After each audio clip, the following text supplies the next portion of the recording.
So এটা আমাদের fourth video. এখানে আমরা রেট অফ রিয়াকশনের উপরে কিছু প্রবলেম এবং এটা একটু ফর্মুলেশন দেখব। আমরা এর আগের ভিডিওতে বলছিলাম যে আমাদের রেট অফ রিয়াকশন যেটা, সেটা হলো আমাদের যে রেট অফ ডিসোসিয়েশন অফ রিয়াক্ট্যান্টস, যেটা আমরা এইভাবে লিখছিলাম যে রেট অফ ডিসোসিয়েশন অফ রিয়াক্ট্যান্টস, এবং আরেকভাবে বলছিলাম যে rate of formation of products. আমরা একটা পজিটিভ একটা নেগেটিভ দিয়েছিলাম দুইটা সমান রাখার জন্য, ঠিক আছে? যেটা আমরা মানে কারণ এটা হলো আমাদের মানে কমতেছে, ঠিক আছে? এটা আমাদের এমনি নেগেটিভ এবং আমাদের এটা হলো ন্যাচারালি এটা পজিটিভ, কারণ আমাদের প্রোডাক্ট ফর্ম করে, ঠিক আছে? এটা বাড়তেছে, এটা কমতেছে। তো এই স্লোপটা নেগেটিভ, এই জন্য তার সামনে একটা নেগেটিভ সাইন দিয়ে আমরা দুইটাকে ব্যালেন্স করছি। এখন এটা সব ঠিকঠাক আছে, বাট এটাকে আরেকটু মডিফাই করবো আমরা, ঠিক আছে? মডিফাই কেন করতে হচ্ছে, এটা হলো একটা প্রশ্ন। ধরো যে একটা রিয়াকশন,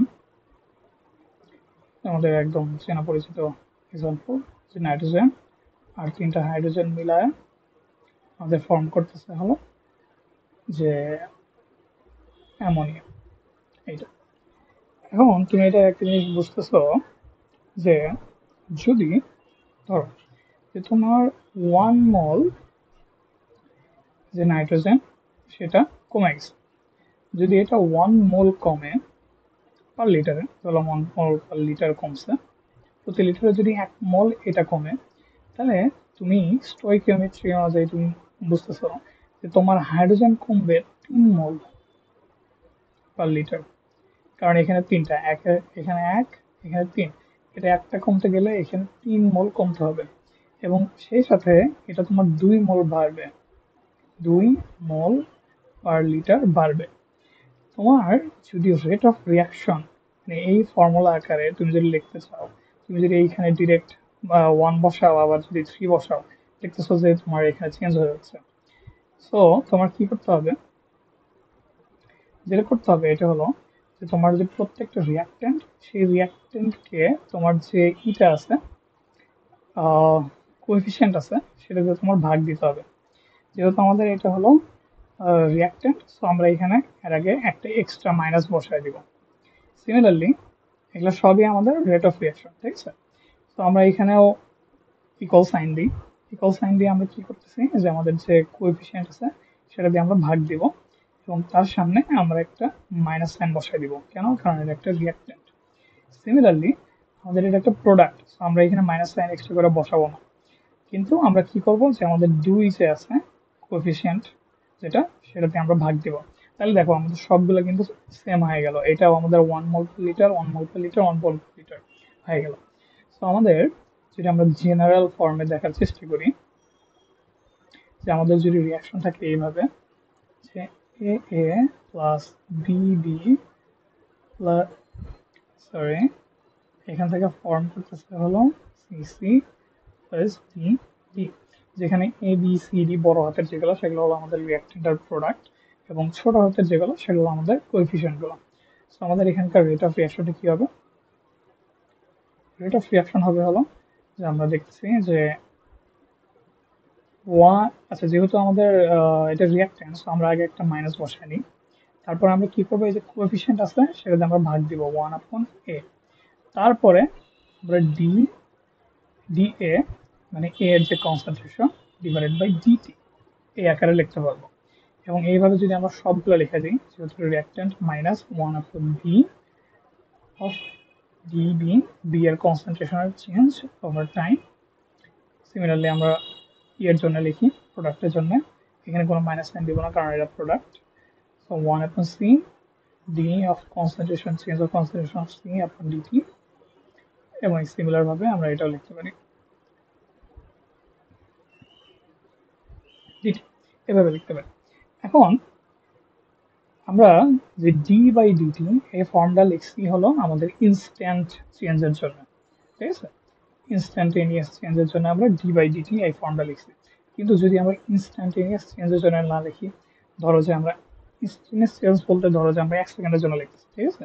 কিন্তু আমরা যদি ধরো 1 সেকেন্ডের জন্য না, আমরা যদি লিখবো হলো 1 মিনিট, 1 মিনিটের জন্য, তাহলে এই রেট অফ রিয়াকশনের ইটা কেমন হবে, এক্সপ্রেশনটা কেমন হবে। সেই ক্ষেত্রে আমরা ডি সাইন ইউজ করবো না, আমরা যখন সাইন ইউজ করবো হলো ডেল। তো তখন আমরা লিখবো হলো -1/a ডেল অফ, এই যে দেখো ডেল অফ মানে বড় change, big change of concentration of A, আর এখানে আমাদের ডেল টি। সিমিলারলি এখানে আমাদের আছে 1/b del B by del T. So এটা হলো আমাদের ফুল এক্সপ্রেশনটা। এটা হলো আমাদের একটু বিগ চেঞ্জের জন্য, বিগ চেঞ্জের জন্য, রিলেটিভলি বিগ চেঞ্জের জন্য। এবং এটা হলো আমাদের ইনস্ট্যান্টেনিয়াস, ইনস্ট্যান্টেনিয়াস চেঞ্জের জন্য এটা হলো আমাদের ফর্মুলা। যেখানে আমরা আবার ভালো করে খেয়াল করে রাখি যে আমাদের ডি বাই ডিটি হলো এটার জন্য, এবং আমাদের ডেল বাই ডেল টি সেটা হলো বিগ চেঞ্জের জন্য। আচ্ছা, আমরা এখন একটু প্রবলেম করে দেখি একটু। আচ্ছা, সো আমরা এই প্রবলেমটা দেখি। প্রবলেম বলতে হলো যে ফর দি রিয়াকশন, এইটা আমাদের রিয়াকশন দিয়ে দিছে যে হাইড্রোজেন প্লাস আয়োডিন মিলে আমাদের হাইড্রোজেন আয়োডাইড ফর্ম করছে। এই রিয়াকশনের জন্য দ্য রেট অফ রিয়াকশন আর এর ভ্যালু দিয়ে দিতে হলো যে আমাদের 2.5 × 10⁻³ মোল পার লিটার পার সেকেন্ড। যেহেতু এখানে আমাদের এক্সট্রা করে কোনো টাইমের কম্পোনেন্ট বলে দেয় নাই যে 1 মিনিট নাকি, যেহেতু শুধু পার সেকেন্ড বলে দিছে, আমরা এইখানে ক্যালকুলেশন করব যে আমাদের ডি বাই ডিটি ওই আকারে। ঠিক আছে, যদি আমাদের বলে দিত যে 1 মিনিট অথবা 2 মিনিট অথবা 6 মিনিট এরকম যদি বলে দিত, তখন আমরা ডেল দিয়ে কাজ করতাম। সো এনিওয়েজ, আমাদের এখানে বলছে কি যে রেট অফ রিয়াকশন এইটা, এবং আমাদের কোশ্চেনটা হলো যে রেট অফ ডিসোসিয়েশন অফ যে প্রোডাক্টগুলো আছে, সরি রিয়াক্টেন্টগুলো যে আছে হাইড্রোজেন আর আয়োডিন, সেটার রেট অফ ডিসোসিয়েশন কত এবং রেট অফ ফরমেশন কত। আমরা এখানে ফার্স্টলি আমাদের যে ফর্মুলাটা আছে সেটা আমরা লেখা নিই। আর সমান হলো, দেখো রেট অফ রিয়াকশন সমান, এই যে এখানে আমাদের কোএফিসিয়েন্টের দিকে তাকাইতে হবে প্রথমে। সো মাইনাস অফ 1 বাই কত 1, কারণ এখানে কোএফিসিয়েন্ট 1, টাইমস হলো D of H2 by DT. ঠিক আছে, সবকিছু ঠিকঠাক, যে হাইড্রোজেনের যে কনসেন্ট্রেশন সেটা চেঞ্জ। আমাদের rate of dissociation of hydrogen আর আয়োডিন, এটা বলতে কি বোঝায়, মানে আমাদের কি বের করতে হবে, আমাদের বের করতে হবে এই পার্টটুকু, ডি H2 বাই ডিটি একটু কত, এবং ডি বাই 2 বাই ডিটি এটা কত। ঠিক আছে, সিমিলারলি আমাদের এখানে বের করতে হবে D H I by DT এটা কত। ঠিক আছে, সো আমরা এটা আসলো সমান হলো -1/, দেখো আবার আমরা কালারটা চেঞ্জ করি, আবার আমরা মাইনাস অফ, যেহেতু রিয়াক্টেন্ট সো মাইনাস দিচ্ছি, এখানে আমাদের কোএফিসিয়েন্ট কত 1, সো আমরা 1 লিখছি, এবং আমাদের change of iodine with respect to time, এবং একই মানে একসাথে সব লিখে দিই যে প্রোডাক্ট, সো আমাদের কোনো ই নাই, আমাদের এখানে প্লাস প্লাসে থাকবে 1 বাই কোএফিসিয়েন্ট, কোএফিসিয়েন্ট কত 2, সো আমরা এখানে 2 লিখবো, আমাদের D H I by DT. এখন দেখো তোমাদের কি দিয়ে দিচ্ছে, তোমাদের আর এর ভ্যালুটা দিয়ে দিচ্ছে। ঠিক আছে, তো আমরা ফার্স্ট পার্টে এর জন্য আমরা লিখবো হলো যে 2.5 × 10⁻³ সমান হলো মাইনাস অফ 1/1, সো 1ই, ডি H2 বাই ডিটি।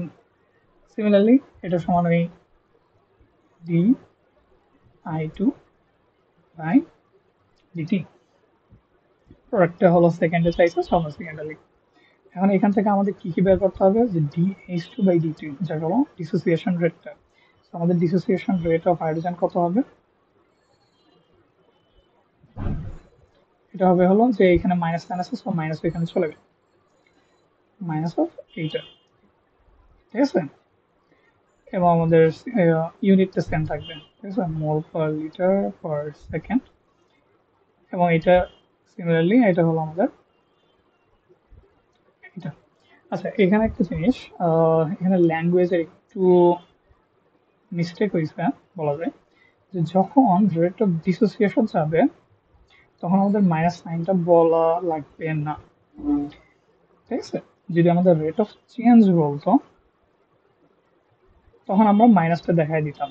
যেহেতু আমাদের রেট অফ ডিসোসিয়েশন চাইছে শুধু, তো আমরা এখানে মাইনাস বলবো না, কারণ ওরা কোশ্চেনে ওরা জানে যে এটা ডিসোসিয়েশন। ঠিক আছে, মাইনাস থাকলে আমরা মাইনাসকে ই করে দিব। এর একটা ভালো ই হলো যে যখন আমরা ডিসোসিয়েশন তখন আমরা মাইনাস সাইনটা দিব না, এইখানে দিতে হবে, বাট এইখানে না দিলেও চলবে। So আমাদের পজিটিভ ভ্যালুটা রিপোর্ট করতে হবে। এবং আমাদের যে সেকেন্ড ইটা সেটা যদি আমরা সলভ করি, যে আমাদের ফরমেশন অফ এটা কত, So আমাদের এটা ছিল কত, আর এর ভ্যালু হলো এইটা, এবং আমরা এটা নিয়ে আসবো কারণ আমাদের এইখান থেকে যে এই পার্টটুকু লাগবে এখন। আমরা লিখবো হলো half of D of H I by DT. আমাদের এখানে যে D H I by DT, DDT of concentration of H I এর সমান কত সেটা আমরা দেখতেছি হলো 5 times 10 to the power minus 3 mole per litre per second. So এটা হলো আমাদের ফরমেশন রেট। ঠিক আছে, formation rate obviously positive, so আমরা এখানে কোনো টিঙ্কারিং করবো না। আচ্ছা, এটা গেল আমাদের যে ইনস্ট্যান্টানিয়াস চেঞ্জের জন্য। যদি আমরা রিলেটিভ চেঞ্জের জন্য দেখি তাহলে কেমন হবে।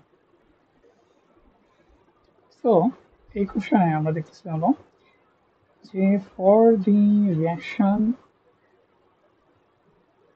নাইট্রোজেন পেন্টঅক্সাইড 2N2O5 এখান থেকে ফর্ম করতে হলো 4NO2 আর হলো অক্সিজেন।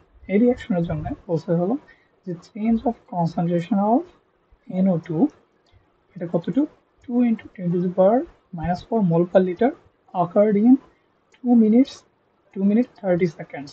তার মানে হলো 120 সেকেন্ড আর 30 সেকেন্ড, তো হলো 150 সেকেন্ডে চেঞ্জ হয়েছে হলো এতটুকু। কোশ্চেনটা হলো যে রেট অফ রিয়াকশন কত এবং change of concentration of N2O5 আর অক্সিজেন কতটুকু হয়েছে ওই একটু টাইম পিরিয়ডে।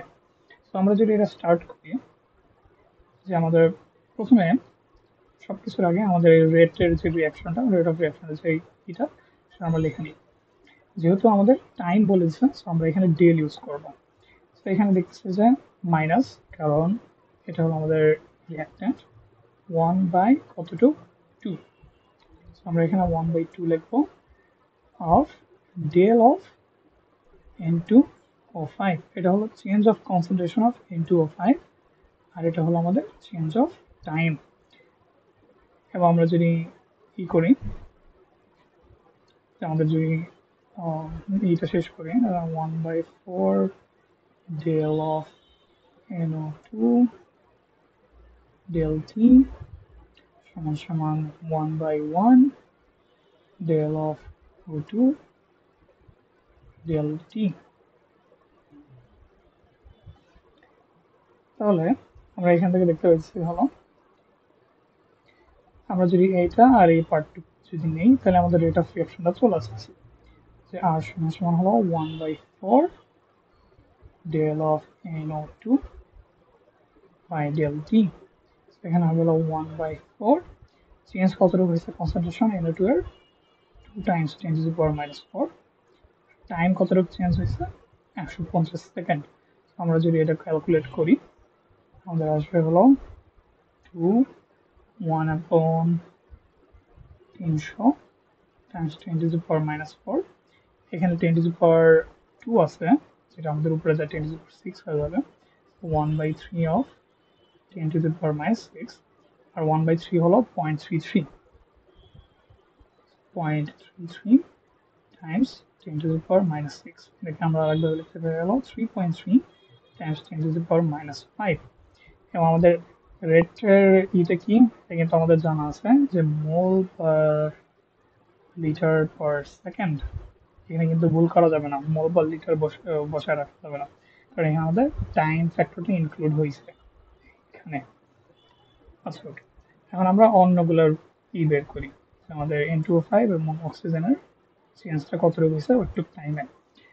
যদি আমরা জাস্ট এটা এই পার্টটুকু নিই বি এর জন্য, আমরা দেখতেছি হলো হচ্ছে মাইনাস 1/2 N2O5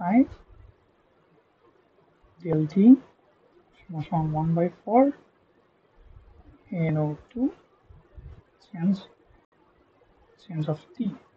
এখন আমরা এখানে কোশ্চেন বলতে ইন দ্যাট টাইম, প্রত্যেক টাইমের ভিতরে। সো এইখানে যে টাইমটা এখানে সেম টাইমই আছে, সো আমাদের এইখানে কোনো চেঞ্জ হবে না। আমাদের এইখানে যদি আমরা এটা কেটে দিই কোনো সমস্যা হবে না, কারণ টাইমটা সেম। এখন আমাদের যদি আমরা এইখানে টু আর এইখানে যদি টু কেটে দিই আগেই, এটাও সমস্যা হবে না। তারপর আমাদের কি হবে, change of N two O five, এটা বের করতে হবে। এটা কেমন হবে, এখানে মাইনাসটা মাইনাস এখানে চলে গেল, মাইনাস অফ হাফ, আর এখানে চেঞ্জ অফ এনও টু এটা থাকলো। এখানে থাকবে হলো মাইনাস হাফ টাইমস, এটা হচ্ছিল 2 টাইমস 10⁻⁴।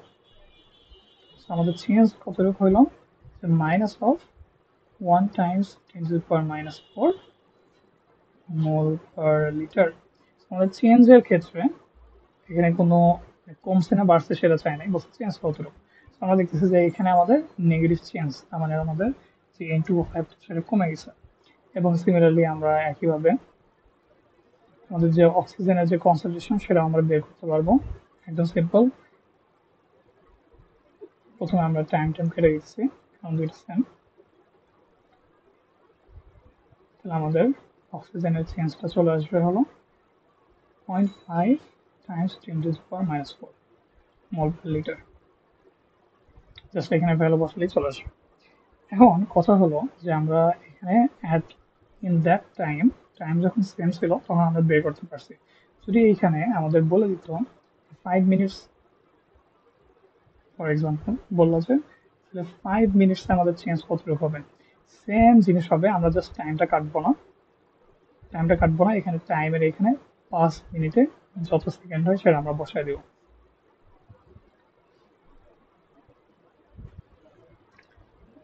যেমন এই যে এখানে যে আমরা বসাই দিছি ওই সেম ইটা ছিল, আগে আমরা টাইম কেটে দিছিলাম, এখন জাস্ট এই যে এখানে যে 150 বসাই দিছি, এবং এখানে আমাদের বলছে যে 5 মিনিট 300 সেকেন্ড এটা বসাই দিছি।